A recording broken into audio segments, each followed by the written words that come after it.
இது ஒரு சுவிசேஷ கூட்டம் அப்படின்னு போட்டிருந்தாங்க. சென்னையில் நாங்கள் இருந்த சபையில் ஒவ்வொரு வாரமும் சாயந்தர நேரத்தில் சுவிசேஷ கூட்டம் நடக்கும்.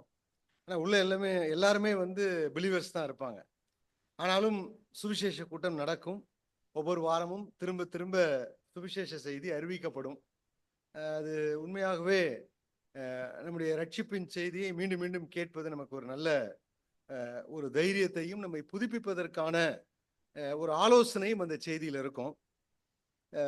இங்க யாரும் அன்பிலீவர்ஸ் யாருமே இல்லை இல்லைங்களா? சரி, இருந்தாலும் ஒரு சுவிசேஷ பகுதி எடுத்து தேவன் எவ்விதமாய் நம்மை விடுவிக்கிறார் என்பதை ஒரு வேத ஆய்வு கலந்த ஒரு சுவிசேஷ பாடமாக பார்க்கலாம் என்று நான் நினைக்கிறேன். அதற்கு உதவியாக மார்க்கு சுவிசேஷம் 5ஆம் அதிகாரம், மார்க்கு சுவிசேஷம் 5ஆம் அதிகாரம் 1 to 21 வசனங்களை நாம் வாசிக்க போகிறோம். மார்க்கு சுவிசேஷம் 5ஆம் அதிகாரத்திற்கு 5th chapter verse 1 to 21 நான் வாசிக்கிறேன். பின்பு அவர் கடலுக்கு அக்கறையில் உள்ள கதரேயனுடைய நாட்டில் வந்தார். அப்பொழுது படவிலிருந்து இறங்கின உடனே அசுத்த ஆவி உள்ள ஒரு மனுஷன் பிரதே கல்லறையிலிருந்து அவருக்கு எதிராக வந்தான். அவனுடைய குடியிருப்பு கல்லறைகளிலே இருந்தது. அவனை சங்கிலிகளினால் கட்ட ஒருவனாலும் கூடாதிருந்தது. அவன் அநேக தரம் விலங்குகளினாலும் சங்கிலிகளினாலும் கட்டப்பட்டிருந்தும் சங்கிலிகளை முறித்து விலங்குகளை தகர்த்து போடுவான். அவனை அடக்க ஒருவனாலும் கூடாதிருந்தது. அவன் எப்பொழுதும் இரவும் பகலும் மலைகளிலும் கல்லறைகளிலும் இருந்து கூக்குரலிட்டு கல்லுகளினாலே தன்னை காயப்படுத்தி கொண்டிருந்தான். அவன் இயேசுவை தூரத்திலே கண்டபோது ஓடி வந்து அவரை பணிந்து கொண்டு, இயேசுவே, உன்னதமான தேவனுடைய குமாரனே, எனக்கும் உமக்கும் என்ன? என்னை வேதனைப்படுத்தாதபடி தேவன் பேரில் உனக்கு ஆணையிடுகிறேன் என்று மிகுந்த சத்தமிட்டு சொன்னான். ஏனெனில் அவர் அவனை நோக்கி, அசுத்த ஆவியே, இந்த மனுஷனை விட்டு புறப்பட்டு போ என்று சொல்லியிருந்தார். அப்பொழுது அவர் அவனை நோக்கி, உன் பேர் என்னவென்று கேட்டார். அதற்கு அவன், நாங்கள் அநேகராய் இருக்கிறபடியினால் என் பெயர் லேகியோன் என்று சொல்லி தங்களை அந்த திசையிலிருந்து துரத்தி விடாதபடி அவரை மிகவும் வேண்டிக் கொண்டான். அப்பொழுது அவ்விடத்தில் மலை அருகே அநேகம் பன்றிகள் கூட்டமாக மேய்து கொண்டிருந்தது. அந்த பிசாசுகள் எல்லாம் அவரை நோக்கி, பன்றிகளுக்குள்ளே போகும்படி அவைகளுக்குள்ளே எங்களை அனுப்பவும் என்று வேண்டிக் கொண்டன.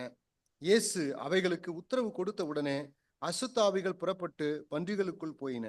உடனே ஏறக்குறைய 2000 பன்றிகள் உள்ள அந்த கூட்டம் உயர்ந்த மேட்டிலிருந்து ஓடி கடலிலே பாய்ந்து கடலில் அமிழ்ந்து மாண்டது. பன்றிகளை மேய்த்தவர்கள் ஓடி இதை பட்டணத்தின் சுற்றுப்புறங்களிலும் அறிவித்தார்கள். அப்பொழுது சம்பவித்ததை பார்க்கும்படி ஜனங்கள் புறப்பட்டு இயேசுவினிடத்தில் வந்து, லேகியோனாகிய பிசாசுகள் பிடித்திருந்தவன் வஸ்திரம் தரித்து உட்கார்ந்து புத்தி தெளிந்திருக்கிறதை கண்டு பயந்தார்கள். பிசாசுகள் பிடித்திருந்தவனுக்கும் பன்றிகளுக்கும் சம்பவித்ததை கண்டவர்களும் அவர்களுக்கு விவரமாய் சொன்னார்கள். அப்பொழுது தங்கள் எல்லைகளை விட்டு போகும்படி அவரை வேண்டிக் கொள்ள தொடங்கினார்கள். அப்படியே அவர் படவில் ஏறுகிற பொழுது பிசாசு பிடித்திருந்தவன் அவரோடு கூட இருக்கும்படி தனக்கு உத்தரவு கொடுக்க அவரை வேண்டிக் கொண்டான். இயேசு அவனுக்கு உத்தரவு கொடாமல், நீ உன் இனத்தாரிடத்தில் உன் வீட்டிற்கும் போய் கர்த்தர் உனக்கு இறங்கி உனக்கு செய்தவைகளை எல்லாம் அவர்களுக்கு அறிவி என்று சொன்னார். அந்தபடியே அவன் போய் இயேசு தனக்கு செய்தவைகளை எல்லாம் தெக்கப்போலி என்னும் நாட்டில் பிரசித்தம் பண்ண தொடங்கினான். எல்லாரும் ஆச்சரியப்பட்டார்கள். இயேசு படவில் ஏறி மறுபடியும் இக்கரைக்கு வந்தார். நாம் வாசித்த இந்த வேத பகுதியை தேவன் நமக்கு ஆசீர்வதித்து தருவாராக. மார்க்கு எழுதின சுவிசேஷம், அதாவது ஒரு பிகினர், ரட்சிக்கப்பட்டு ஞானஸ்தானம் எடுத்த வாலிப தம்பிகள், பிள்ளைகள் இருக்கிறார்கள். ஒருவேளை நீங்கள் கிரமமாய் வேத புத்தகத்தை படிக்க வேண்டும் என்று சொன்னால் மார்க்கு சுவிசேஷத்தை தொடங்குவது மிக ஒரு சாலச்சிறந்த ஒரு சுவிசேஷ புத்தகமாக இருக்கும் என்று நான் நினைக்கிறேன். மிக எளிமையான ஒரு புத்தகம் படித்து புரிந்து கொள்வதற்கு. இந்த புத்தகம் ஒருவேளை மார்க்கு சுவிசேஷம் என்று சொல்லப்பட்டிருந்தாலும் பேதுரு தன் வாய்மொழியாக சொல்ல அவருடைய ஆவிக்குரிய பிள்ளையா இருக்கக்கூடிய மார்க்கு இந்த புத்தகத்தை எழுதினான். 2 பேதுரு புத்தகத்தை வாசிக்கும் பொழுது, என்னுடைய மகனாகிய மார்க்கு உங்களுக்கு வாழ்த்துதல் சொல்லுகிறான் என்று சொல்லி மார்க்கை குறித்து அப்போஸ்தலனாகிய பேதுரு குறிப்பிடுவார். ஆகவே மார்க்கு பேதுருவோடு கூட பவுலோடு கூட இருந்து பிரிந்து பர்னபா அவனை கொண்டு சென்று ஆயத்தப்படுத்தி பிறகு பேதுருவினாலே பக்குவப்படுத்தப்பட்டு பேதுருவினாலே ஊழியத்தில் அதிகமாய் பயன்படுத்தப்பட்ட ஒரு மனிதன் தான் மார்க்கு. ஆகவே பேதுரு தான் சொல்ல சொல்ல, ஏனால் எழுத படிக்க தெரியாது பேதுரு, அவங்களாம் மீனவர்கள். ஆகவே பேதுரு சொல்ல சொல்ல அதை எழுத்து வடிவத்தில் எழுதினவர் தான் மார்க். ஆகவேதான் இதற்கு மார்க் எழுதின சுவிசேஷம் என்று எழுதப்பட்டிருக்கிறது.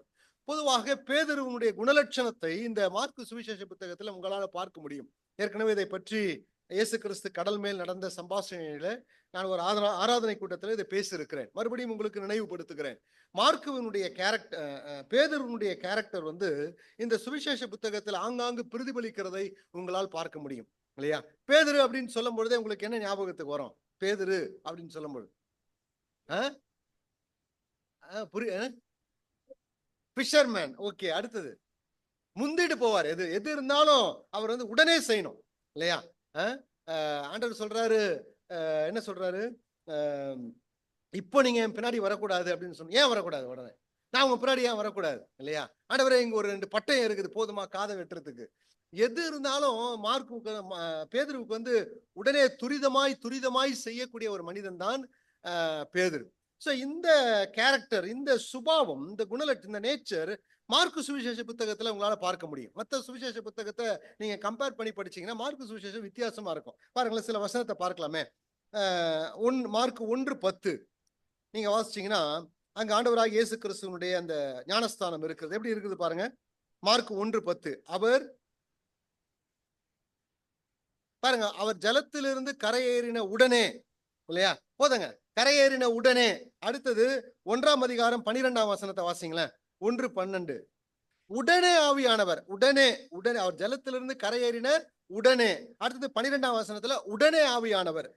18ஆம் வசனத்தை வாசிங்க. உடனே அவர்கள் தங்கள் வலைகளை விட்டு. 1ஆம் அதிகாரம் 20வது வசனத்தை வாசிங்க. உடனே அவர்களை அழைத்தார். அடுத்தது மார்க் 1:21 வாசிங்களேன். உடனே அவர் ஓய்வு நாளில் இல்லையா?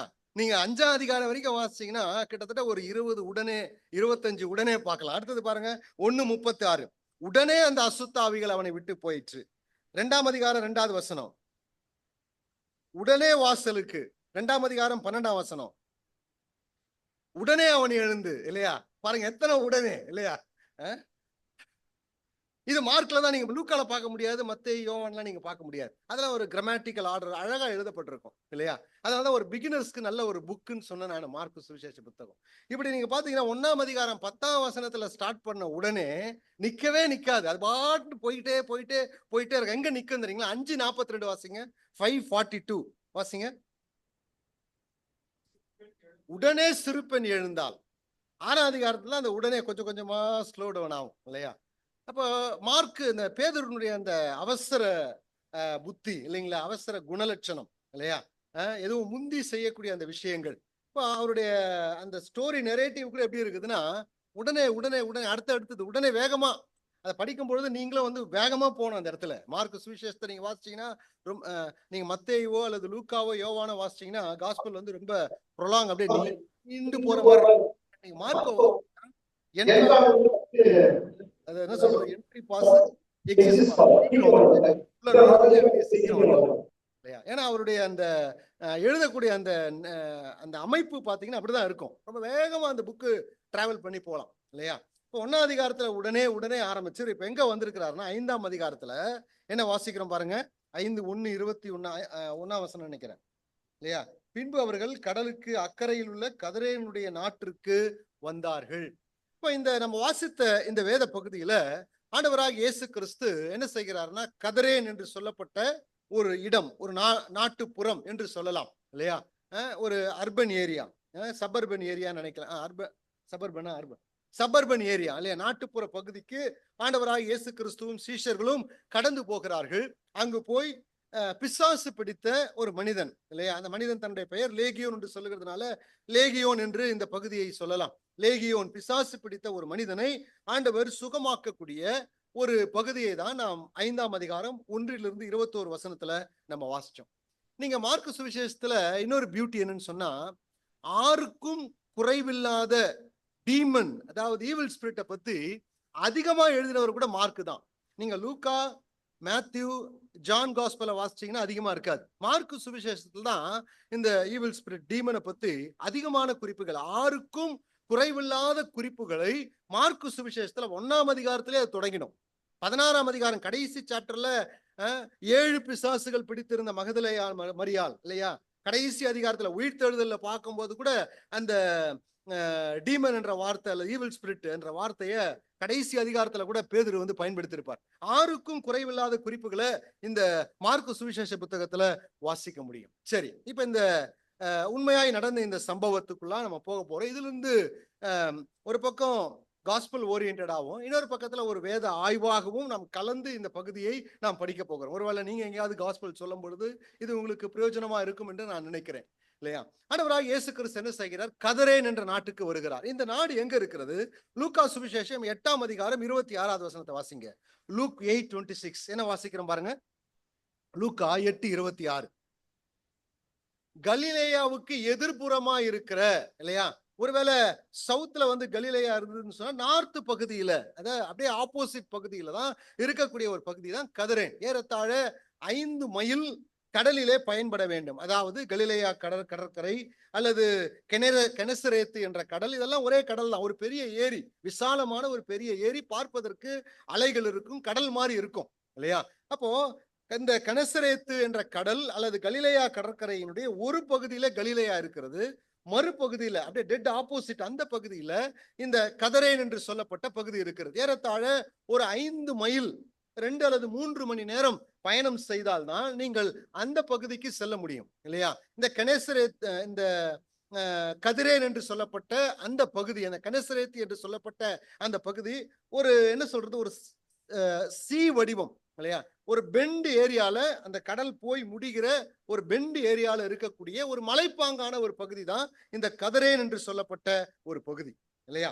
சோ இந்த பகுதியில புறஜாதி மக்கள் அதிகமாக வாழ்கிறார்கள். ஆண்டவராக இயேசு கிறிஸ்து இந்த சம்பவத்தை தவிர்த்து மறுபடியும் அந்த இடத்திற்கு சென்று ஊழியம் செய்ததாக குறிப்புகள் இல்லை இல்லையா. தெக்கப்போலியா என்று சொல்லப்பட்ட அல்லது திருசுதோன் தெக்கப்போலியா பகுதிக்கு கீழ்ப்பகுதியில் இருக்கக்கூடிய ஒரு பகுதி தான். புறஜாதிகள் அதிகமாய் வாழ்கிற கொஞ்சம் யூதர்கள் இருப்பார்கள், பெரும்பான்மையான மக்கள் புறஜாதிகள் இருக்கக்கூடிய ஒரு பகுதி தான் இந்த பகுதி இல்லையா. சரிங்க, ஆண்டவராக இயேசு கிறிஸ்து கிளம்புறாரு, சீஷர்களை கூப்பிடுறாரு. நம்ம எங்க போலாம்? நாங்க யாரும் ஒன்றும் சொல்ல மாட்டேங்க. இந்த கலிலேயா கடற்கரைக்கு வாங்க. எங்க போலாம்? அக்கறைக்கு போகலாம் இல்லையா. அப்படி கூப்பிடும்போது சீஷர்கள் என்ன நினைச்சிருப்பாங்கன்னா, 4ஆம் அதிகாரம் 38ஆம் வசனத்தை வாசிங்க. மார்க் 4:38. பாருங்க, ஆண்டவராக இயேசு கிறிஸ்து ஓய்வெடுப்பதற்காக தான் இப்படி போறார் அப்படின்னு நினைச்சிருக்கலாம். ஏன்னா நீங்க வந்து 34வது வசனத்துல ஓமையின்றி அவர்களுக்கு ஒன்றும் சொல்லவில்லை, அவர் தம்முடைய சீஷரோடு கூட தனித்திருந்த போது அவர்களுக்கு எல்லாவற்றையும் விவரித்து சொன்னார், அன்று சாயங்காலத்துல அப்படின்னு வாசிக்கிறோம் இல்லையா. அப்போ கொஞ்சம் லெஷரா டைம் செலவு பண்ணலாம், தனித்து இருக்கலாம் அப்படின்னு சொல்லிட்டு 12 சீஷர்களை கூப்பிட்டுட்டு ஆண்டவர் கலிலேயா கடற்கரையிலிருந்து என்ன செய்கிறார்? எந்த வேலையில கிளம்புறாரு? சாயந்தரம். சாயந்தரம் என்ன நேரம் சொல்லுங்க? சாயந்தரம் என்ன நேரம்? 3 to 6 இல்லையா. அந்த ஜாம கணக்கு வரும்பொழுது 3லிருந்து 6, ஒரு 3 மணியோ 3:30 மணியோ நமக்கு தெரியாது. 3 to 6 இந்த டைம்ல ஒருவேளை ஒரு 2 ஹவர்ஸ்ல போய் சேரணும்னு சொன்னா ஒரு 3:30 மணிக்கு இயேசு கிறிஸ்துவும் சீஷர்களும் கிளம்பினாங்க. ஆண்டவர் தன்னுடைய களைப்புல அவர் படவில தூங்கவும் செய்கிறார் இல்லையா. அப்ப சீஷர்கள் என்ன நினைச்சிருப்பாங்க?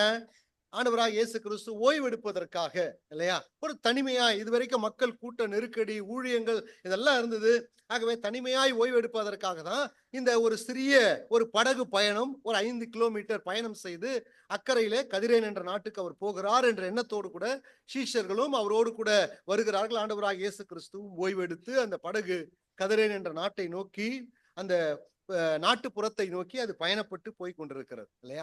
ஆனா உண்மையாகவே ஆண்டவராக இயேசு கிறிஸ்து ஓய்வெடுக்க சென்றாரா என்றால் இல்லை.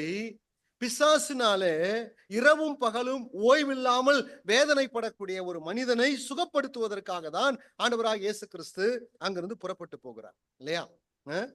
அதுக்காக தான் ஆண்டவராக இயேசு கிறிஸ்து இந்த பயணத்தை அவர் மேற்கொள்ளுகிறார். 1 யோவான் 3ஆம் அதிகாரம் 8வது வசனத்துல யோவான் சொல்லும் பொழுது, பிசாசுனுடைய கிரியைகளை அழிக்கும்படிக்கே தேவகுமாரன் வெளிப்பட்டு இருக்கிறார் இல்லையா. நீங்க பழைய ஏற்பாட்டுல பாத்தீங்கன்னா இந்த ஈவில் ஸ்பிரிட், டீமன் பொசஸ்டு அல்லது அசுத்தாவியினுடைய அலைக்கழிப்பு, இதை பத்தி நீங்க அதிகமா படிக்க முடியாது. படிக்கலாமா? எதுவுமே இருக்காது இல்லையா? ஆண்டவராக இயேசு கிறிஸ்து வாழ்ந்த காலகட்டத்துல அதிகமான வெளிப்பாடுகளை சுவிசேஷ புத்தகத்துல வாசிக்க முடியும் இல்லையா? ஏன்? அப்போஸ்தலர்களுடைய காலகட்டம் வரைக்கும்.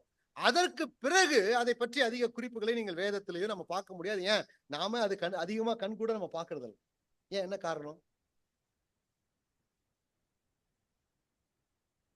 ஆண்டவராக இயேசு கிறிஸ்து வெளிப்பட்ட பொழுது பிசாசுடைய கிரியைகளை அழிக்க வெளிப்பட்டார்.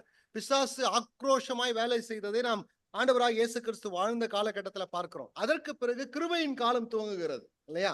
பரிசுத்த ஆவியானவர் கொடுக்கப்பட்டார். பாவங்கள் உணர்த்தப்பட்டு மக்கள் பாவத்திலிருந்து மனம் திரும்புகிறார்கள். பிசாசுடைய கிரியைகள் கொஞ்சம் கொஞ்சமாக அழிவதை நாம் கிருபையின் காலத்துல பார்க்க முடியும் இல்லையா? மறுபடியும் அசுத்தாவிகளுடைய மிகப்பெரிய ஒரு போர், மிகப்பெரிய ஒரு அட்டுழியம் எப்ப நடக்க போகுது தெரியுங்களா? எப்ப நடக்க போகுது? உபத்திரவாட்சி காலத்துல ஆண்டவர் பாதாளத்தினுடைய என்ன சொல்றது, பாதாள குழியை திறக்கிறார். அங்கிருந்து அசுத்தாவிகள் கூட்டம் கூட்டமாய் புறப்பட்டு உலகத்துல வருது. டைரக்டா மக்களை வந்து இன்ஃபுளுயன்ஸ் பண்ணக்கூடிய ஒரு நாளுக்குள்ள நாம் நெருங்கி போய் கொண்டு அதனுடைய சயின்ஸ்லாம் நம்ம இப்ப பாக்குறோம் இல்லையா? அந்தி கிறிஸ்துனுடைய ஆட்சி நாட்களில இதுவரை இல்லாத அளவு பாதாள குழிகள் திறக்கப்பட்டு பெரும்பான்மையான அசுத்தாவிகள், வானமண்டலத்தில் இருக்கக்கூடிய பொல்லாத சேனைகள் பூமியில இறங்கி வந்து மனிதர்களை சீரழிக்க போகக்கூடிய ஒரு காலகட்டம் இருக்கிறது இல்லையா? ஆண்டவராக இயேசு கிறிஸ்து வெளிப்பட்ட காலம், பிசாசின் கிரியைகளை சிலுவையில் அவர் நசுக்குகிறார். அதற்கு பிறகு கிருபையின் காலத்துல நாம் வாழ்கிறதுனால பிசாசினுடைய கிரியைகள் வெளிப்படையாய் அதிகமாய் இயேசு கிறிஸ்து வாழ்ந்த காலகட்டத்தில் இருந்தது போல நம்ம பார்க்கிறது இல்லை இல்லையா? மறைமுகமாக அவைகள் செயலாற்றி கொண்டிருக்கிறது. சரி, இது உங்களுடைய கவனத்துக்காக சொல்றேன்.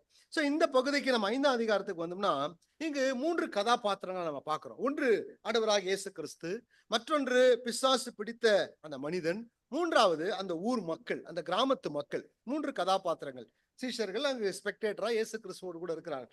3 கதாபாத்திரங்களை வைத்து இதுல 3 குறிப்புகளை நாம் பார்க்க போகிறோம். என்ன அந்த 3 குறிப்புகள்? அசுத்தாவியினுடைய அழிக்கும் வல்லமை இல்லையா? அதாவது destructing power of evil spirit அல்லது டெவில், டீமன்ஸ். இரண்டாவது delivering power of Jesus Christ, இயேசு கிறிஸ்துவினுடைய விடுவிக்கக்கூடிய ஆற்றல், விடுவிக்கக்கூடிய வல்லமையை நாம் இதுல படிக்க போகிறோம். அடுத்தது மூன்றாவது டிவாஸ்டிங் பவர் ஆஃப் அன்பிலீஃப், அதாவது அவிசுவாசத்தினுடைய அழிக்கும் ஆற்றல். இப்ப 3 வல்லமையை குறித்து நாம் படிக்க போகிறோம். ஒன்று அசுத்தாவிகளுடைய அழிக்கக்கூடிய ஆற்றல். அசுத்தாவி ஒரு மனிதனை எவ்விதமாக அழிக்கிறது என்பதை நாம் பார்க்க போகிறோம். இரண்டாவது இயேசு கிறிஸ்துனுடைய வல்லமை, ஆற்றல் ஒரு மனிதனை எப்படி சுகப்படுத்துகிறது என்று பார்க்க போகிறோம். மூன்றாவது அவிசுவாசத்தினுடைய வல்லமை எப்படி ஒரு மனிதனை பேரழிவுக்குள்ளாய் கொண்டு போகிறது என்ற 3 வல்லமையை குறித்து நாம் பார்க்க போகிறோம். புரியுதுங்களா? 3 விஷயம் தான். என்ன வல்லமை? 3 ஆற்றல் சொல்லுங்க. அழிக்கக்கூடிய வல்லமை, இயேசு கிறிஸ்துவினுடைய டெலிவரிங் பவர், விடுவிக்கக்கூடிய ஆற்றல். மூன்றாவது டிவாஸ்டிங் பவர், அதாவது அன்பிலீஃப், அது அவிசுவாசத்தினுடைய பேரழிவினுடைய ஆற்றல். 3 ஆற்றலை, 3 வல்லமைகளை நாம் இன்றைக்கு பார்க்கிறோம் இல்லையா? இதனூடாக பல ஆய்வு குறிப்புகளை நாம் சேர்ந்து நாம் சிந்திக்க போகிறோம் இல்லையா?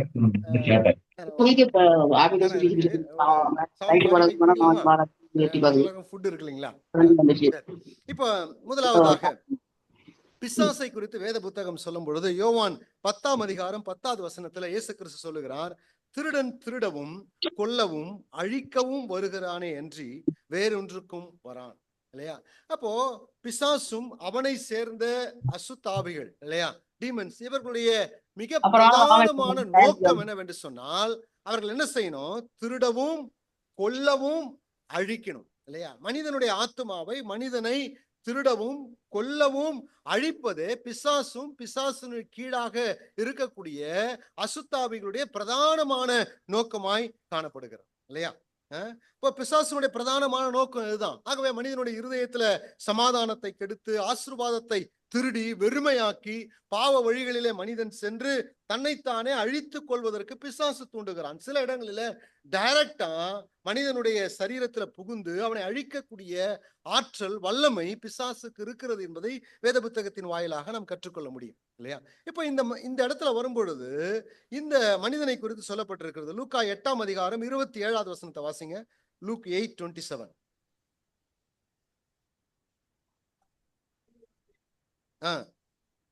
பாருங்க, இந்த மனிதனை குறித்து எத்தனை நாட்கள் இவனுக்கு இந்த ஈவில் ஸ்பிரிட் பொசஸ்ட் இருந்ததுன்னு தெரியாது. ஆனா வேதம் சொல்லுகிறது நெடுநாளாய் பிசாசுகள் பிடித்தவன் என்று சொல்லப்பட்டிருக்கிறது. எத்தனை மாதம், எத்தனை வருடங்கள் என்று தெரியாது.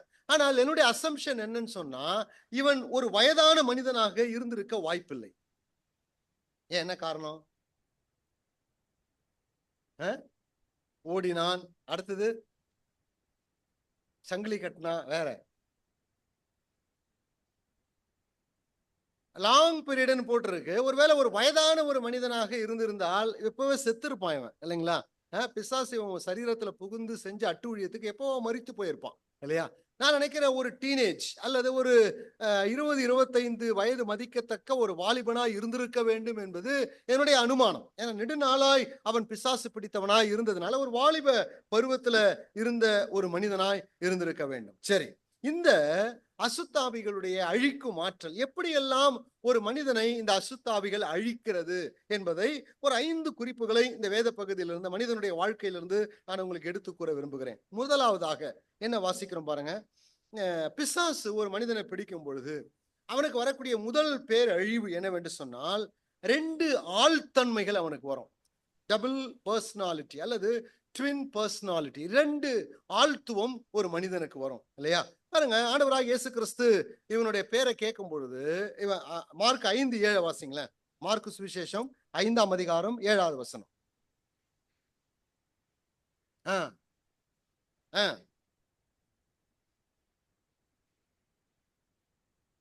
மிகுந்த சத்தமிட்டு சொன்னான். பாருங்க, ஒரு சாதாரணமான ஒரு குரல் அல்ல.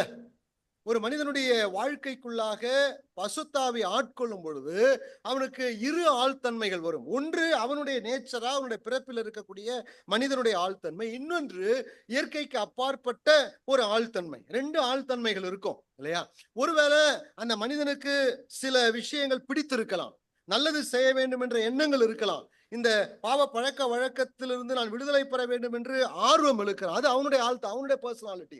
ஆனா அவனுக்குள்ள இருக்கக்கூடிய மற்றொரு ஆழ்தன்மை அதை செய்ய விடாது, இல்லைங்களா? அதனால்தான் நான் சொன்ன இயேசு கிறிஸ்துவின் பேர் என்னன்னு கேட்கும் பொழுது அவன் எப்படி சொல்றான்? மிகுந்த சத்தமிட்டு சொன்னா அவன் அல்ல, இல்லையா? ஒருவேளை அவன் பேரு சாம்சன் வச்சுக்கோங்க. சாம்சனுடைய சத்தம் அல்ல. யாருடைய சத்தம் அது? அவனுக்குள்ள இருக்கக்கூடிய அசுத்தாவியினுடைய சத்தம். மிகுந்த சத்தமிட்டு அவன் சொன்னான், இல்லையா? அதனால என்ன சொல்றது? டபுள் அல்லது ட்வின் பர்சனாலிட்டி, இல்லையா? 2 ஆழ்தன்மைகள், இல்லையா? இது பிசாசுனுடைய குணலட்சணம். நீங்க வேதத்துல வாசிச்சீங்கன்னா சாத்தானை குறித்து சொல்லப்பட்டிருக்கிறது, அவன் பீறி கர்ச்சிக்கிற சிங்கம். கரெக்டா? இன்னொரு ஆழ்தன்மை இருக்குது அவனுக்கு. என்னங்க சொல்லுங்க. பீறி கர்ச்சிக்கிற சிங்கம் எப்படி இருக்கும்? பார்க்கறதுக்கு ஆக்ரோஷமா இருக்கும். அதே நேரத்துல அவனுக்கு காயினுடைய மறுபக்கத்துல இன்னொரு ஆழ்தன்மை இருக்குது. என்னங்க? ஒளியினுடைய தூதன், இல்லையா? இந்த குழந்தையும் பால் குடிக்குமா அப்படின்னு பார்க்கலாம், இல்லையா? அப்ப பிசாசினுடைய மிகப்பெரிய ஒரு கேரக்டர் என்னன்னு சொன்னா 2 ஆழ்த்துவம், 2 பர்சனாலிட்டி அவனுக்கு இருக்கும் எப்பவுமே, இல்லைங்களா? ஒரு பக்கத்துல பீறி கர்ச்சிக்கிற சிங்கம், இன்னொரு பக்கத்துல ஒளியினுடைய தூதனுடைய வேஷத்தை தரித்து கொண்டு வருவான். ஆகவேதான் விசுவாசிகளை குறித்து நிருபத்துல வாசிக்கும் பொழுது இந்த 2 மனம், 2 ஆழ்த்துவம், 2 குணலட்சணம் உள்ள வாழ்க்கையை வேதவசனம் வன்மையாக விசுவாசிகளுடைய வாழ்க்கையில கண்டிக்கிறது, இல்லையா? யாக்கோபுல வாசிக்கிறேன், 2 மனம் உள்ளவன் தன் வழியில நிலையற்றவனா இருக்கிறான். அதே யாக்கோபு 2:3-10 வாசிக்கும் போது யாக்கோபு கேட்கிறார், துதித்தலும் சபித்தலும் ஒரே வாயிலிருந்து எப்படியா வரும்? துதிக்கிறது யாருடைய வேலை? ரட்சிக்கப்பட்டவருடைய வேலை. சபிக்கிறது யாருடைய வேலை? பிசாசுனுடைய வேலை. 2 விஷயங்களும் ஒரு விசுவாசியினுடைய வாழ்க்கையிலிருந்து எப்படி வரும், இல்லையா?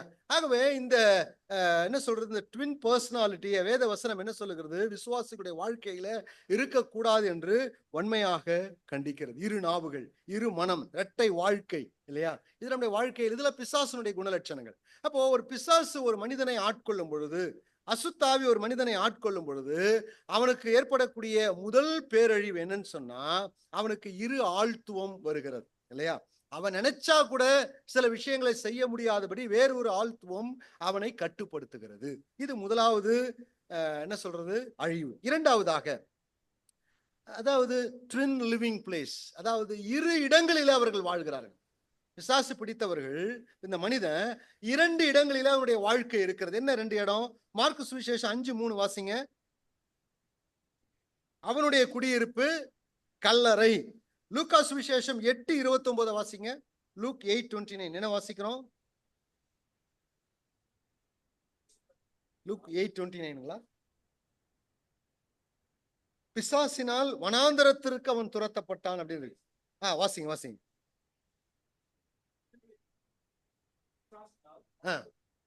பாருங்க, அவனுடைய இரு வாழ்விடங்களை குறித்து வாசிக்கிறோம். பிசாசு பிடிக்கப்பட்ட அந்த மனிதன் 2 இடங்களிலே அவன் வாழுகிறான். என்ன 2 இடம்? ஒன்று கல்லறை. சில நேரத்தில் அவன் கல்லறைகளிலே இருப்பான் இல்லையா?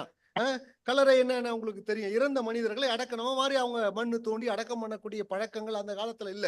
இருந்தது சில இடங்களில் இருந்து. அவர்கள் என்ன செய்வாங்க, இது ஒரு மலைப்பாங்கான பகுதியா இருக்கிறதுனால மலைகளிலே குழிகள் நோண்டி இல்லையா, அதை செதுக்கி எடுத்து அந்த இடத்துல தான் வைப்பாங்க.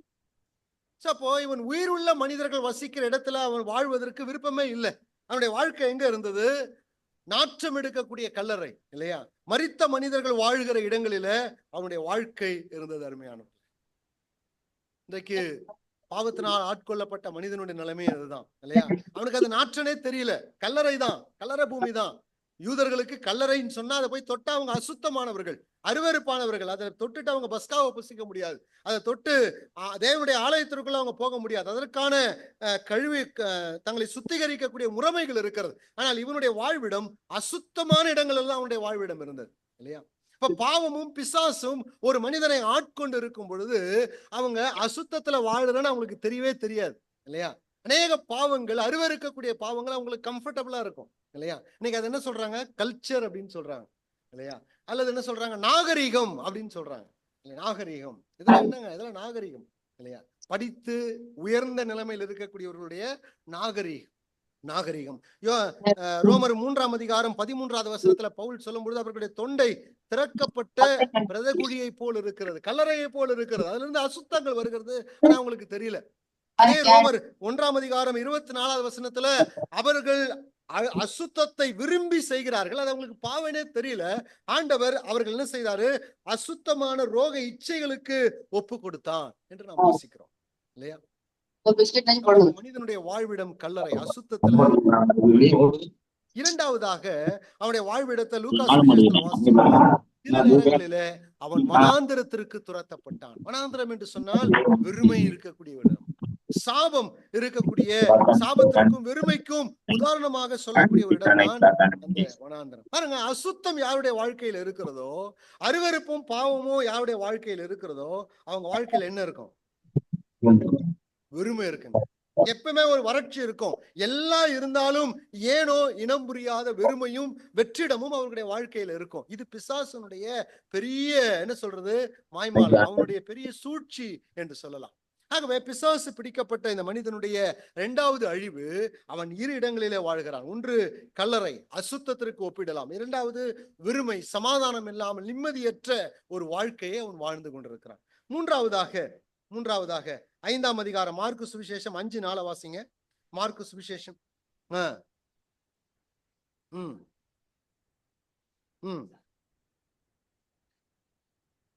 பாருங்க, இந்த இடத்துல நான் சொல்லக்கூடிய 3வது குறிப்பு என்னன்னு சொன்னா டபுள் பாண்டேஜ், அதாவது ட்வின் பாண்டேஜ், அதாவது இரட்டை கட்டுகள் அவனுக்கு கட்டப்பட்டிருக்கு. 2 அடிமைத்தன கட்டுகள் அவனுக்கு கட்டப்பட்டிருக்கிறது. என்ன?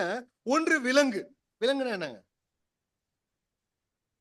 சங்கிலியும் இருக்குதுங்க. விலங்குகளினாலும் சங்கிலிகளினாலும் கட்டப்பட்டிருப்பான். விலங்குனா என்ன, சங்கிலினா என்ன? விலங்கு நீங்க ஒருவேளை அது என்ன சொல்றது, காலுக்கு போகக்கூடிய ஒரு ஷேக்கிள் இல்லையா. காலில் வந்து பாத்தீங்கன்னா ஒரு பெரிய ராட் மாதிரி இருக்கும், ரவுண்டா. அதை போட்டு லாக் பண்ணிட்டாங்கன்னா எழுந்துக்க முடியாது இல்லையா. அதான் விலங்கு. கால் அவன் ஓடாதபடி, அங்கு இங்கு அசையாதபடி அவன் கால்களில ஒரு விலங்கு போடப்பட்டிருக்கிறது. அடுத்தது சங்கிலின்னு சொல்லும் பொழுது அவன் உடல் பாகத்தையும் கைகளையும் கழுத்தையும் சேர்த்து கட்டுவதற்கு பயன்படுத்துகிறது என்னதுங்க? சங்கிலி இல்லையா. 2 விதமான கட்டுகளினால அவன் கட்டப்பட்டிருக்கான். பிசாசு பிடிச்சவனுடைய நிலைமை இல்லையா.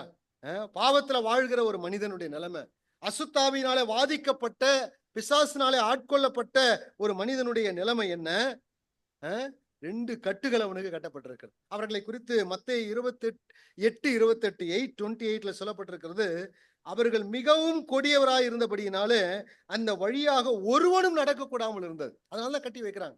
மிகவும் கொடுமையானவர்கள், மிகவும் கொடுமையானவர்கள். நீங்க வேதத்துல வாசிச்சீங்கன்னா அசுத்தாவிகள், விழுந்து போன தேவதூதர்கள் இருக்கிறாங்களே அசுத்தாவிகள், இவர்களை கூட ஆண்டவர் இப்படிதான் கட்டி வச்சிருக்கிறார் இல்லையா? அதனாலதான் இந்த மனுஷனையும் அப்படி கட்டி வச்சிருக்கிறாங்கன்னு நினைக்கிறேன். என்ன? 2 பேதுரு 2ஆம் அதிகாரம் 4ஆம் வசனத்தை வாசிங்க. 2 பேதுரு 2ஆம் அதிகாரம் 4வது வசனம்.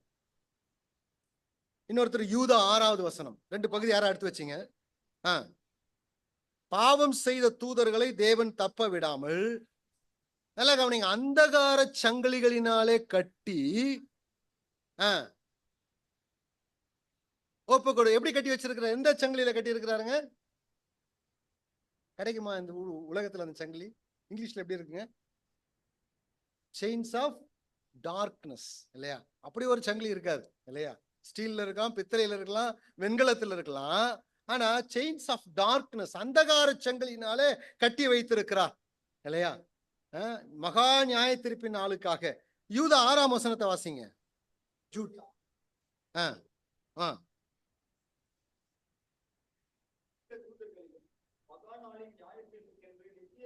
எப்படி கட்டிருக்கு? என்ன சங்கிலியில கட்டியிருக்காருங்க? செயின்ஸ் ஆஃப் இட்டர்னிட்டி இல்லையா? Everlasting chain. அதெல்லாம் கடையில கிடைக்காது இல்லைங்களா?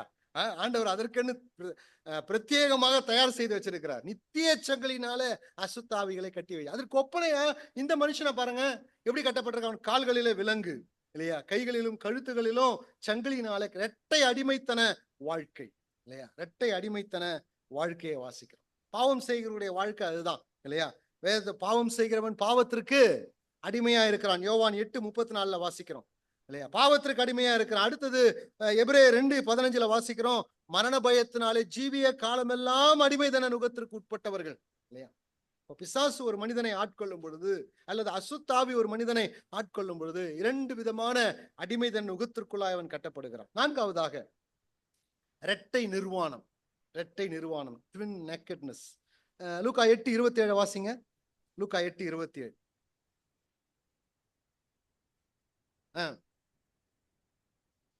வஸ்திரம் தெரியாதவனும். இந்த நிர்வாணத்தை லூக்கா தான் சொல்றாரு. மத்த சுவிசேஷ புத்தகத்துல சொல்லப்படல. வஸ்திரம் தரித்ததை பற்றி தான் சொல்லப்பட்டிருக்கிறாங்க இல்லையா? இந்த இடத்துல 2 விதமான நேக்கட்னஸ். அதாவது என்ன சொல்றேன்னா, ஒண்ணு பிசிக்கல், அதாவது சரீர பிரகாரமான நிர்வாணம். மற்றொன்று ஆவிக்குரிய நிர்வாணம் இல்லையா? முதலாவது சரீர பிரகாரமான நிர்வாணம். அவனுடைய பிசிக்கலா அவன் என்ன செய்யல, அவன் ட்ரெஸ்ஸை போடல இல்லையா? நீங்க ஆதியாகம புஸ்தகத்துல வாசிச்சீங்கன்னா, மனுஷன் பாவம் செய்த உடனே அவன் நிர்வாணி என்று அறிந்த உடனே என்ன செஞ்சாங்க?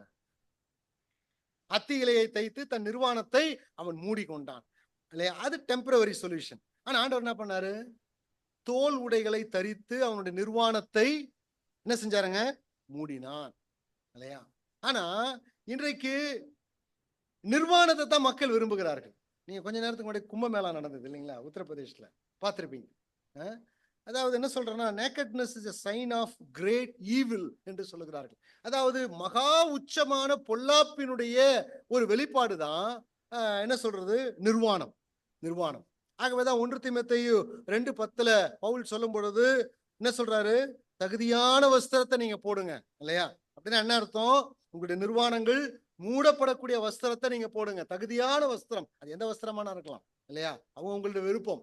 ஆனால் அது தகுதியான வஸ்திரமா இருக்க வேண்டும் என்று சொல்லுகிறார். ஆகவே அவனுடைய பிசிக்கலா இருக்கக்கூடிய நிர்வாணத்தை நாம் பார்க்கிறோம் இல்லையா?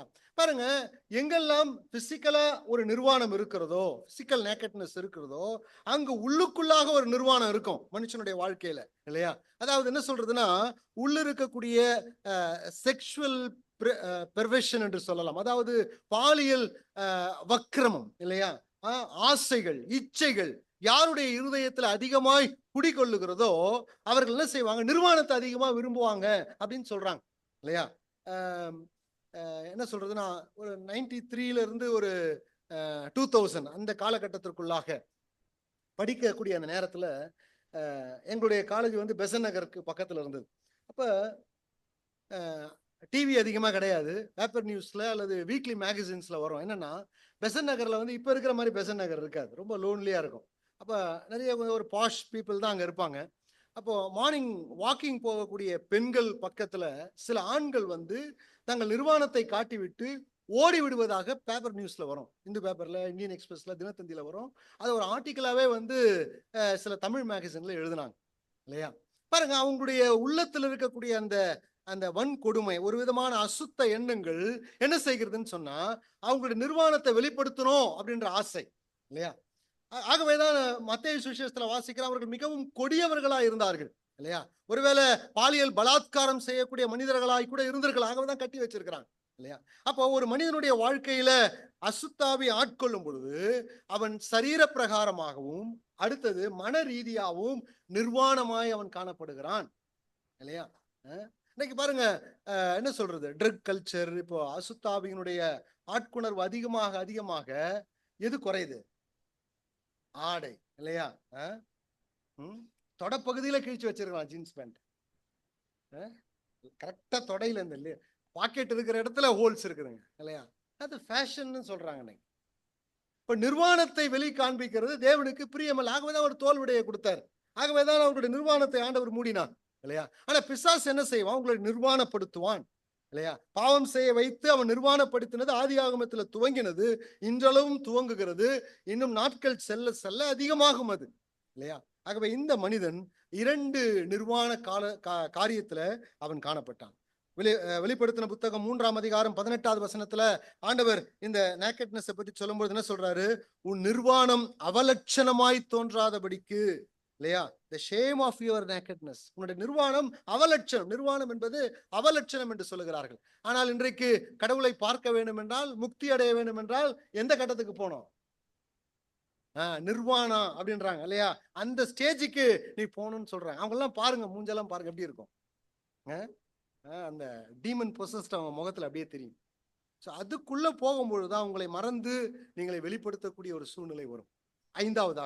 ஐந்தாவது குறிப்பு நான் சொல்றேன். என்ன? மத்தேயு சுவிசேஷம் 8:28ல 2 நபர்கள் இல்லையா? சகவாசம் எங்க போறதுங்க? 2 நபர்கள் இருக்கிறாங்க இல்லையா? எல்லாமே 2 பார்த்துட்டு வரோம்.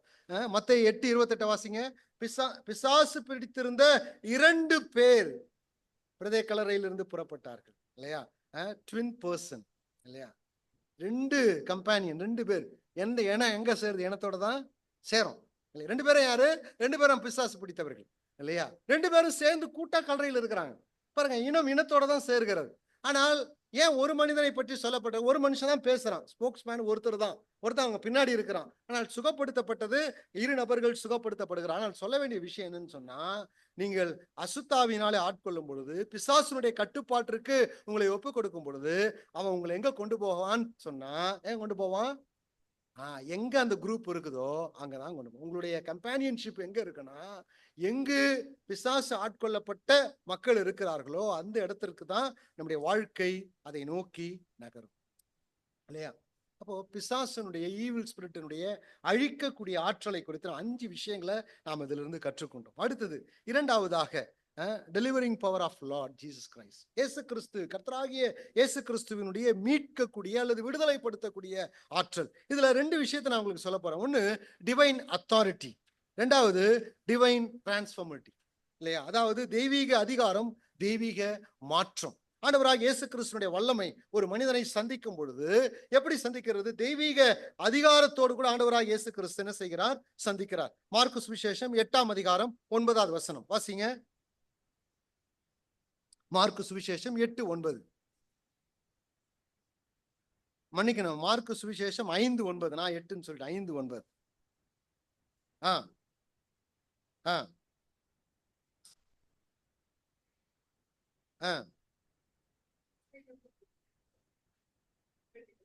பாருங்க, ஆண்டவராக இயேசு கிறிஸ்துவினை விட்டு புறப்பட்டு போ என்று தெய்வீக அதிகாரத்தோடு கூட அவர் செயல்படுகிறார். ஒரு மனிதனுடைய வாழ்க்கையை ஆண்டவர் எப்படி சுகப்படுத்துகிறார் பாருங்க. தெய்வீகமான அதிகாரம். ஆண்டவராக இயேசு கிறிஸ்து சிலுவையில ரத்தம் சிந்திருக்கிறார். பிசாசுடைய தலையை அவர் நசுக்கி இருக்கிறார். வெளிப்படுத்தின புத்தகம் 1ஆம் அதிகாரம் 18வது வசனத்துல அவர் மரணத்திற்கும் பாதாளத்திற்கும் உரிய திறவுகோலை உடையவராய் இருக்கிறார். எபிரேயர் 2:14 மரணத்தின் அதிகாரியாகிய பிசாசானவனை தன்னுடைய மரணத்தினால அவர் நசுக்கி இருக்கிறார். கொலோசியர் 2:15 துரைத்தனங்களையும் அதிகாரங்களையும் அவர் உரிந்து கொண்டிருக்கிறார். எல்லாம் ஓகே தான் இல்லையா? ஆனா ஆண்டவர் எப்படி விடுதலையாக்குகிறார் பார்கள். தன்னுடைய தெய்வீகமான அதிகாரம் உள்ள வார்த்தையை அவர் பயன்படுத்துகிறார். இவனை விட்டு புறப்பட்டு போ, குமாரன் உங்களை விடுதலையாக்கினால் மெய்யாகவே நீங்கள் விடுதலையாவீர்கள். இப்ப ஆண்டவராக இயேசு கிறிஸ்து அப்படி சொன்ன உடனே இதுல சில குறிப்புகளை நான் உங்களுக்கு ஒரு 4-5 குறிப்புகளை தற்காலத்தில் நடைபெறக்கூடிய அந்த பிசாசு துரத்துகிற விஷயங்கள் நடக்குது இல்லைங்களா, அதோடு கூட சம்பந்தப்பட்ட ஒரு 4-5 விஷயத்தை நான் சொல்றேன். முதலாவது, ஆண்டவராக இயேசு கிறிஸ்து என்ன கேட்கிறாரு? இவனுடைய பேர் கேட்கிறாரு. எங்க கேட்கிறாரு? வாசிங்க. அப்பொழுது அவர் அவனை நோக்கி, உன் பேர் என்னவென்று கேட்டார். அதற்கு அவன், நாங்கள் அநேகராய் இருக்கிறபடினாலே என் பேர் லேகியோன் என்றான். இல்லையா? ஏன் பேரை கேட்கிறாருன்னா, அதற்கு முன்னாடியே ஆண்டவராக இயேசு பேரை முதல் கேட்கல. என்ன சொல்றாரு? இவனை விட்டு புறப்பட்டு போ அப்படின்னு சொன்ன உடனே அது கேட்குது. இந்த திசையிலிருந்து நாங்க போகாதபடி எங்களுக்கு உத்தரவு கொடுக்கணும்னு அவங்க ஒரு ரிக்வெஸ்ட் வச்ச பிறகு ஆண்டவர் கேட்கிற, உங்க பேர் என்ன? பேர் என்ன? லேகியோன் சொல்றான். லேகியோன் அப்படின்னா உங்களுக்கு தெரியும், 2000 முதல் 6000 போர் வீரர்கள் இருக்கக்கூடிய ஒரு குரூப் ஆஃப், என்ன சொல்றது, சோல்ஜர்ஸ் குரூப் இல்லைங்களா, ஒரு பட்டாலியன் குரூப் அது இல்லையா, அதுதான் லேகியோன். அப்ப இந்த மனிதனுக்குள்ளாக ஏறத்தாழ 2000 பன்றிகள் கடலிலே விழுந்தது. குத்து மதிப்பாக 2000 அசுத்த ஆவிகள் அவனுக்குள்ளே இருந்திருக்கும் இல்லையா? கரெக்டுங்களா? சரி. ஒரு விஷயத்தை நீங்க கவனிக்கணும்.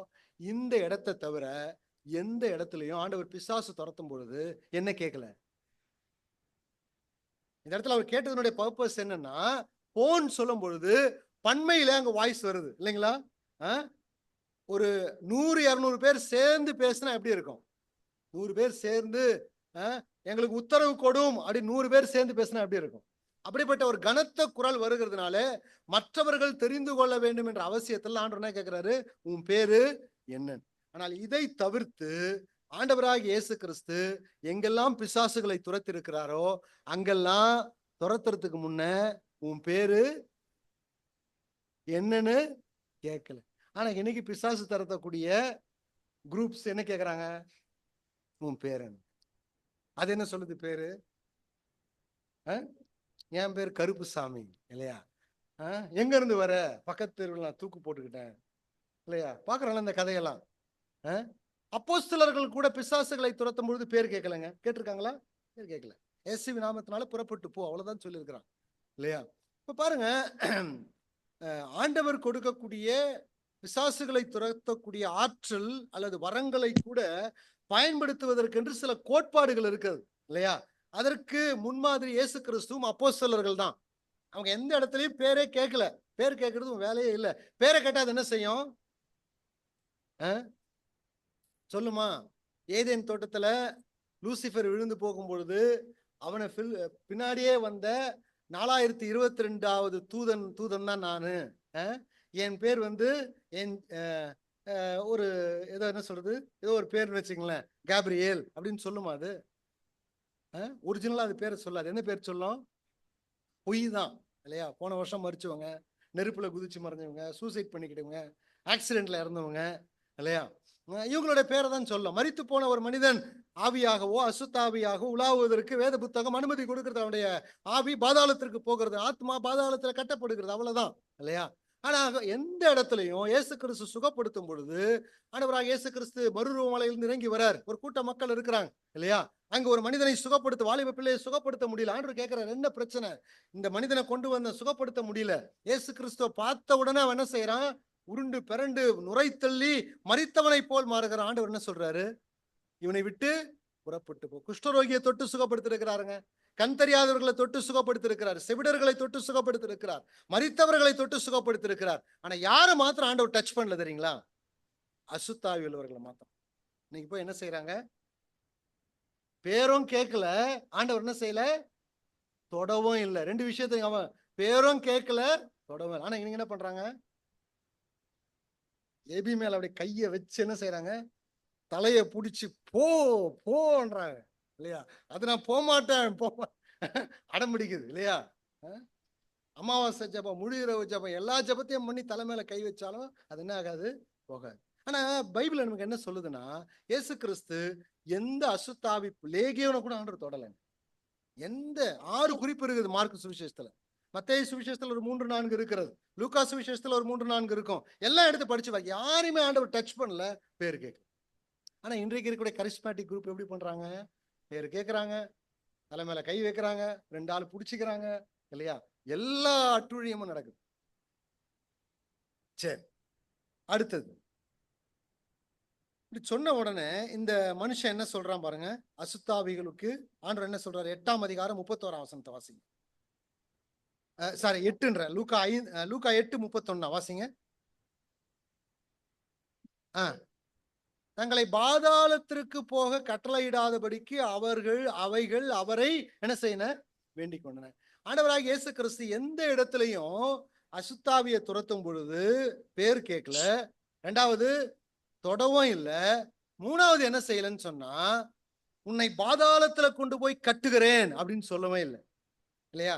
இவனை விட்டு புறப்பட்டு போ அப்படின்னு தான் சொன்னார். அவ்வளவுதான்.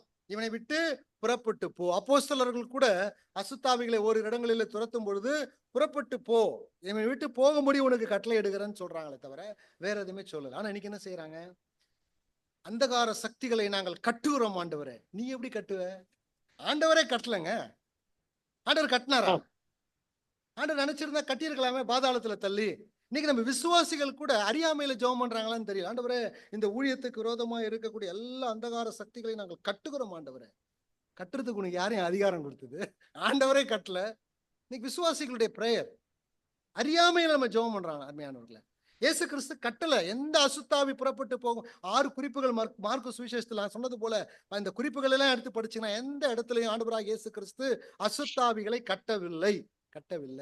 அவங்களுக்கு லைசன்ஸ் ஆண்டவர் தான் கொடுத்திருக்கிறாரு இல்லையா? நீ அந்த லைசன்ஸை பறிச்சுட்டு நம்ம என்ன பண்றோம்? கட்டுகிறோம். அந்தகார சங்கிலினாலே கட்டுகிறோம் இல்லையா? இருளை நாங்கள் கட்டுகிறோம். கட்டுறதுக்கு நமக்கு அதிகாரமே இல்லைங்க. அதிகாரமே இல்லை. ஏன் ஆண்டவராக இயேசு கிறிஸ்து கட்டல? அவங்களுடைய வேண்டுதல் என்ன? ஆண்டவரே, நாங்க இந்த பன்றிகளுக்குள்ள போகணும்னு சொல்லிட்டு கேட்கிறாங்க இல்லையா? ஆண்டவர் என்ன சொல்றாரு? அவங்களுக்கு பெர்மிஷன் கொடுக்கிறார். என்ன காரணம்னு சொன்னா, அந்த கூட்டத்திற்கு தெக்கப்போலியா திசையில் இருக்கக்கூடிய மக்கள் அங்கு விக்கிரக ஆராதனையில அல்லது அவர்களுக்கு இருக்கக்கூடிய அசுத்தாவிகளுடைய வழிபாடுகள் அங்க இருக்கிறது. இன்னும் இந்த அசுத்தாவிகளுக்கு அங்க வேலை இருக்குது இல்லைங்களா? அறியாமையில் இருக்கக்கூடிய ஜனங்களை அதிகாரம் செலுத்த ஆட்கொள்ள அசுத்தாவிகளுக்கு என்று சில ரோல், சில பொறுப்புகளை தேவன் ஒப்புவித்திருக்கிறார் இல்லையா? அதற்காக ஆண்டவர் என்ன செய்யறாரு? ஃப்ரீயா அவங்களை விடுறாரு. போங்க, உங்க வேலையை செய்யுங்க இல்லையா? அப்படி விட்டுறாரு. நம்ம என்ன செய்யறோம்? கட்டி சங்கிலியில கட்டி உடைச்சி காலை உடைச்சி பாதாளத்துல கொண்டு போய் போட பார்க்க முடியவே முடியாதுங்க இல்லையா? ஒருவேளை உங்களுக்கு இப்படி ஒரு எக்ஸ்பீரியன்ஸ் ஏற்பட்டதுன்னு சொன்னா நீங்க என்ன செய்யாதீங்க? அசுத்தாவிய வந்ததுனால நம்ம இருக்க மாட்டோம்னு வச்சுக்கோங்க, உடனே அப்படியே நைஸா போயிடும். அது வேற விஷயம். அப்படிப்பட்ட ஒரு சான்ஸ் உங்களுக்கு கிடைச்சதுன்னா என்ன செய்யக்கூடாது? நான் உன்னை கட்டுகிறேன், அந்தகார சங்கிலியினால கட்டுகிறேன் சொல்லாதீங்க இல்லையா? கட்ட முடியாது உங்களால. என்னால கட்டுவதற்கு அதிகாரம் படைத்தவர் ஆண்டவராக இயேசு கிறிஸ்து ஒருவர் தான். அவர் கட்டுவதற்கான சில நேரங்கள் இருக்கிறது. அடுத்தது என்ன செய்யுது? இந்த பன்றிகள் எங்க, இந்த அசுத்தாவிகள் எங்க போகுதுங்க? பன்றிகளுக்குள்ள போகுது. ஒருவேளை நினைக்கலாம், அசுத்தாவிகள் எப்படி பன்றிகளுக்குள்ள போகும் இல்லையா? விலங்குகளுடைய அந்த கேரக்டர், அவங்களுடைய அதனுடைய நேச்சரை தாறுமாறாக்குது. எப்படி ஒரு மனிதனுடைய சுபாவத்தை தாறுமாறாக்கினது போல விலங்குகளுடைய சுபாவத்தை அது பாதித்து ஒரு பெரிய பேரழிவு. அந்த 2000 பன்றிகளும் அந்த உயர்ந்த மேட்டில இருந்து ஓடி வந்து கடல்ல குதிக்குது. எல்லா பன்றிகளும் அழிந்து போகுது. ஏன் அனுமதித்தார் தெரியுங்களா? இந்த அழிவு எங்க வரணும்னு சொன்னா யாருக்கு வரணும்? அந்த மனிதன், 2 மனுஷன் கல்லறையில் இருந்தார். 2 மனிதனுக்கு வர வேண்டிய அழிவு. அந்த ஆத்மா விலையேற பெற்றது. ஆகவே தேவன் பன்றிகளுக்குள்ளே போக அவைகளுக்கு என்ன செஞ்சாருங்க? அனுமதி, உத்தரவு கொடுத்தார் இல்லையா? சரி, அப்ப அசுத்தாவிகளை குறித்து படிக்கும் பொழுது ஒருவேளை உங்களுக்கு டீல் பண்ணக்கூடிய அனுபவங்கள் வரும்பொழுது ரொம்ப ஜாக்கிரதையா இருங்க இல்லையா? ரொம்ப ஜாக்கிரதையா இருங்க. ரொம்ப ஒரு கிராம சபையில பிரசங்கம் பண்ணிட்டே இருக்கேன். கடைசியில இருந்து ஒரு அம்மா மாத்திரம் சாதாரணமா சத்தம் ஆரம்பிச்சு கொஞ்ச நேரம் பொறுத்து சத்தம் அதிகமாயிடுச்சு. அவங்கள ஒரு 5 வாட்ட சாட்டமா இருக்கக்கூடிய வாலிபர்களால கண்ட்ரோல் பண்ண முடியும். பிடிச்சி உட்கார வைக்கிறாங்க. ஞானஸ்தானம் எடுத்து சபையில இருக்கக்கூடிய ஒரு அம்மா தான் இல்லையா? அவங்க ரட்சிக்கப்படல. பிடிச்சி அடக்குறாங்க. அவங்களால அடக்க முடியல. ஒரு 70 பேர் இருக்கிறாங்க. என்ன பியூட்டினா, அந்த சபையில கரண்ட் இல்லை, பெட்ரோமாக்ஸ் லைட் தான் இருக்குது. அதை வச்சுதான் பைபிள் ஸ்டடி நடந்துட்டு இருக்கு. இருட்டு, வெளியிலயும் இருட்டு, உள்ளேயும் சாதாரண டிம் லைட் தான். அதுலதான் என்னுடைய டைரியும் பைபிளும் தான் தெரியும். கடைசியில ஒரு பெட்ரோமாக்ஸ் வச்சிருக்காங்க, அவ்வளவுதான். நம்ம போடுற சத்தம் பார்த்தா அவ்வளவு பயங்கரமா, அது ஆம்பளை சத்தமா பொம்பளை சத்தமான்னு தெரியல. ஒண்ணுமே செய்யல. என்ன செஞ்சா, இயேசுவி நாமும் காலையில ஒரு பாட்டு பாடணும் இல்லைங்களா? அந்த பாட்டு 2 முறை பாடணுங்க, அவ்வளவுதாங்க. அது அமைதியில சாந்தமா அது போயிடுச்சு, அவ்வளவு. வேற எதுவுமே சபையார் கூடி உடனே ஜெபம் பண்றது இல்லையா? ஏதோ நம்ம பிரசங்கம் பண்றோமே, நமக்கும் ஒரு ஆற்றல் இருக்குது, புறப்பட்டு போ, உன்னை கட்டுகிறேன் இல்லையா? நமக்கு அந்த அனுபவமும் இல்ல. பிரசங்கம் பண்றதா இதை பாக்குறதா இல்லையா? எளிமையான அந்த பாடல், இயேசுவின் நாமம் இனிதான நாமம், அந்த அருமையான அந்த பாடலை பாடும் பொழுது இந்த பிசாசு தானா வந்தாம எழுந்து சபையை விட்டு வெளியே போயிட்டாங்க. நம்ம தானாவே யாரும் எழுந்து போன்னு சொல்லவே இல்லை. அது வரைக்கும் அடக்க முடியாதவர்கள் எழுந்து போயிட்டாங்க இல்லையா? சரி, நம்ம இந்த பகுதிக்குள்ள வருவோம். இரண்டாவது, ஆண்டவராக இயேசு கிறிஸ்துவினுடைய இரண்டாவது ஆற்றல் வல்லமை. முதலாவது என்ன ஆற்றல்? அது என்ன வாசிச்சோம்?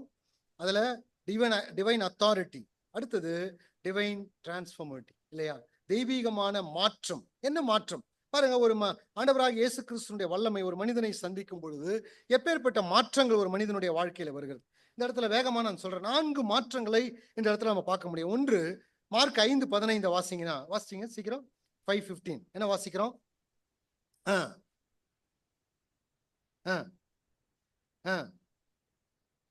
புத்தி தெளிந்து. முதலாவது பாருங்க, அவன் புத்தி தெளிகிறான் இல்லைங்களா? புத்தி தெளிந்து. இது வரைக்கும் புத்தி சுயாதீனம் இல்லாத இருந்த மனிதன் இப்ப புத்தி தெளிகிறான். 2 கொரிந்தியர் 4:4 வாசிக்கிறோம். 2 கொரிந்தியர் 4:4 தேவனுடைய சாயலா இருக்கிற கிறிஸ்துவின் மகிமையான சுவிசேஷத்தின் ஒளி அவிசுவாசிகளாகிய அவர்களுக்குள் பிரகாசமாய் இராதபடி இப்பிரபஞ்சத்தின் தேவனானவன் அவர்களுடைய மனதை குருடாக்கினான் இல்லையா? ஆண்டவர் என்ன செய்யறாரு? மனதை திறந்து புத்தியை தெளிவாக்குகிறார். ஒளி இருதயத்திற்குள் வருகிறது, புத்தி தெளிகிறது. நேரம் இல்லாதனால விளக்குல வேகமா சொல்றேன். அடுத்தது என்ன வாசிக்கிறோம்? அதே வசனத்துல 15வது வசனத்துல, அவன் வஸ்திரம் தரித்தவனாய், அவனுடைய நிர்வாணம் மூடப்பட்டது. அவன் வஸ்திரம் தரித்தவனாய். நான் இதை படிக்கும்போது யோசிச்சேன், அவனுக்கு ஒரு ட்ரெஸ் இருந்திருக்கும் இல்லைங்களா? நெடுநாளாய் பிசாசு பிடிச்சவன். ட்ரெஸ்ஸை கிழிச்சு அது கந்தலாகி கை ஒரு பக்கம், காலர் ஒரு பக்கம், எல்லாம் ஒரு பக்கம் இருந்திருக்கும் இல்லையா? இப்ப இவனுக்கு யார் வஸ்திரம் கொடுத்திருப்பா? யோசிச்சு பாருங்க, யார் வஸ்திரம் கொடுத்துருப்பான்? யோசிச்சிருக்கேன். நான் என்ன யோசிச்சேன்னா, ஆண்டவர் தன்னுடைய மேலங்கியை கழற்றி என்ன செஞ்சிருப்பாரு? இவனுக்கு கொடுத்திருப்பாரு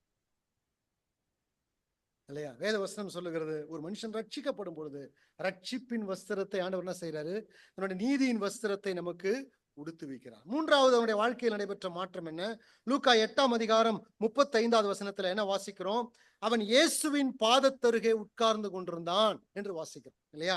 இதுவரைக்கும் கல்லறையில மரித்த மனிதர்களுடைய பாதத்துல உட்கார்ந்தவன் இப்பொழுது இயேசு கிறிஸ்துவின் பாதத்துல சாந்தத்தோடு, அமைதலோடு, சமாதானத்தோடு கூட உட்கார்ந்து கொண்டிருக்கிறான். ஒரு நாள் வரும், பிலிப்பியர் 2:10-11 வசனத்துல வாசிக்கிறோம் இல்லையா? எல்லா முழங்கால்களும் ஒரு நாளிலே இயேசுவின் பாதத்தருகே அண்டையிலே முடங்கி உட்கார வேண்டும். இந்த மனிதன் அவன் புத்தி தெளிந்து வஸ்திரம் தரித்து இயேசுவின் பாதத்தருகிலே சாந்தமாய் அமர்ந்து கொண்டது. நான்காவதாக, மார்க்கு சுவிசேஷம் 5:20 வசனத்துல என்ன சொல்லுகிறார் ஆண்டவர்? மார்க்கு சுவிசேஷம் என்ன வாசிக்கிற? 5:20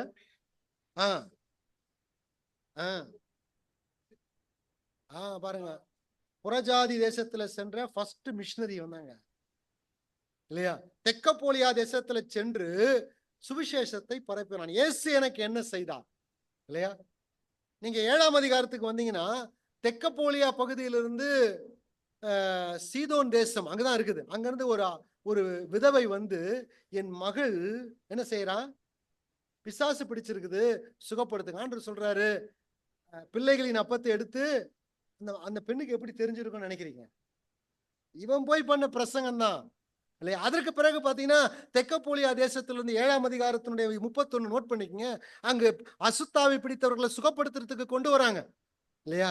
இவன் பண்ண பிரசங்கம், ஐயா நான் எப்படி இருந்தா உங்களுக்கு தெரியும், கல்லறையில எப்படி நானு அட்டுழியம் பண்ணி நிர்வாணமா இருந்தேன்னு தெரியும். இயேசு கிறிஸ்தியனை சுகப்படுத்தினார் இல்லையா? ஃபர்ஸ்ட் மிஷனரி, புறஜாதி மக்கள் மத்தியில சென்ற ஃபர்ஸ்ட் மிஷனரி. சுவிசேஷத்தை அவன் என்ன செய்தான்? பல இடங்களில அவன் பிரசங்கித்தான். இப்ப 4 மாற்றங்கள் இல்லையா? ஒரு தெய்வீக மாற்றம். அவன் புத்தி தெளிந்தது, வஸ்திரம் தரித்து அவன் நிர்வாணம் மூடினது, இருதயத்தினுடைய நிர்வாணம் மூடப்பட்டது. மூன்றாவது, இயேசுவின் பாதத்தருகே அவன் உட்கார்ந்தான்.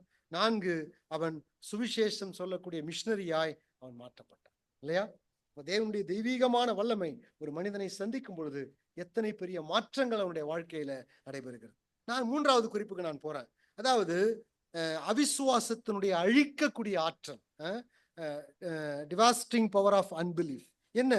மார்க்கு சுவிசேஷம் 5:17 வாசிச்சீங்கன்னா, அந்த இடத்துல அந்த ஊர் மக்கள் சொல்றாங்க, அப்பொழுது தங்கள் எல்லைகளை விட்டு போகும்படி அவரை வேண்டிக் கொள்ள தொடங்கினார்கள். சொன்னவனே ஆண்டவர் போல அங்க நிக்கிறாரு. வேண்டிக் கொள்ள தொடங்கினார்கள். கண்டினியூவா கேட்கறாங்க, தயவு செய்து இந்த ஊரை விட்டு நீங்க போயிடுங்க. லூக்கா சுவிசேஷம் 8:37 வாசிச்சோம்னா, அப்பொழுது கதரேனுடைய சுற்றுப்புறத்தில் உள்ள திரளான ஜனங்கள் எல்லாரும் மிகவும் பயமடைந்தபடியினால் தங்களை விட்டு போகும்படி அவரை வேண்டிக் கொண்டார்கள். நீங்க யோசிச்சு பாருங்களேன், இப்படிப்பட்ட ஒரு அற்புதம் நடக்குதுன்னு சொன்னா இவங்க என்ன செஞ்சிருக்கணும்? இந்த மாதிரி ரெட் கார்பெட் போட்டு எங்க ஊருக்கு வாங்கயா, இது மாதிரி நிறைய கேசஸ் இருக்குது, எல்லாரும் என்ன செய்யுங்க, சுகப்படுத்துங்கன்னு கூப்பிட்டு போயிருக்காங்க. இவங்க என்ன செஞ்சிருக்கிறாங்க? ஊர் எல்லையிலேயே நிக்க வச்சு கூட்டம் கூடி, தயவு செய்து உள்ள வந்துடாதீங்க, தயவு செய்து உள்ள வந்துடாதீங்க அப்படின்னு சொல்லிட்டு அவங்க அனுப்பி வைக்கிறாங்க. என்ன காரணம்? அவங்களுடைய இருதய கடினம், அவங்களுடைய ஒருவேளை பயம் எழுதப்பட்டிருக்கு, அவங்களுடைய அன்பிலீஃப் இல்லையா, அவங்களுடைய அவிசுவாசம் உள்ள இருதயம். ஆண்டவராகிய இயேசு கிறிஸ்து மத்தேயு சுவிசேஷம் 11ஆம் அதிகாரத்துல நீங்க வாசிச்சீங்கன்னா, பலத்த செய்கைகளை கண்டு மனம் திரும்பாத பட்டணத்தை பார்த்து சபிக்கிறார் இல்லையா.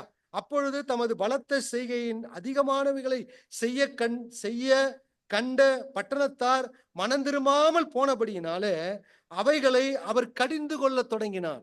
என்ன சொல்றார்? கோராசினே உனக்கு ஐயோ, கப்பர்நமுமே உனக்கு ஐயோ, கலிலேயாவே உனக்கு ஐயோ, உன்னிலே செய்யப்பட்ட பலத்த செய்கைகள் சோதோம் குமாரா பட்டணத்துல செஞ்சிருந்தா அவங்க மனம் திரும்பி இருப்பாங்க இல்லையா.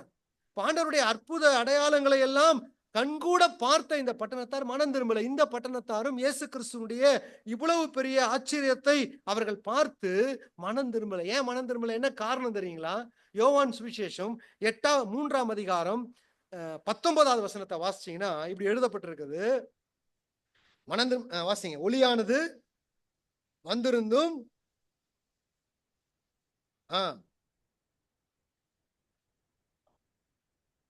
அந்த இருள்ல இருந்து அவங்க வெளியே வர விரும்பலங்க, அவ்வளவுதாங்க இல்லையா. அவங்களுடைய அவிசுவாசம் உள்ள இருதயம் இருளை விட்டு வெளிவருவதற்கு அவர்களுக்கு வழியை வகுத்து கொடுக்கவில்லை. கடின இருதயத்தோடு கூட அவர்கள் வாழ்ந்தார்கள். ஆகவேதான் ஆண்டவர் யோவான் சுவிசேஷம் 14, 11, 15, 24 சொல்லும் பொழுது, என்னுடைய கிரியைகளை பார்த்தாவது நீங்கள் நம்புங்கள், என்னுடைய கிரியைகள் பிதா என்னை அனுப்பினார் என்று சாட்சி கொடுக்கிறது. சீஷர்களை பார்த்தேன்னு சொல்றாரு, யூதர்களை பார்த்தேன்னு சொல்றாரு இல்லையா. பலத்த செய்கைகளை கண்ட இந்த மக்கள் அவருடைய அவிசுவாசத்தினால மனம் திரும்பவர். அவிசுவாசத்துக்கு எவ்வளவு பெரிய ஆற்றல் இருக்குல்லங்க. நம்மளை ஒன்றுமில்லாம பெரிய வல்லமை, இயேசு கிறிஸ்துனுடைய பெரிய ஆற்றலை கண்கூட பார்த்தும் அவிசுவாசத்தினுடைய வல்லமை அதை விட பெருசா இருக்குது இல்லையா. அவர்களுடைய இருதயத்தை கூடாக்கி கடினப்படுத்தி இந்த பெரிய ஆற்றலை, பெரிய வல்லமையை ஏற்றுக்கொள்ள முடியாதபடி அவர்களுக்கு பெரிய ஒரு தடைக்கல்லாயிரும். நியாயத்தீர்ப்பு நாளில, வெள்ளை சிங்காசன நியாயத்தீர்ப்பு நாளில கூட்டம் கூட்டமாக மக்கள் இருக்க போகிறார்கள். எதற்காக?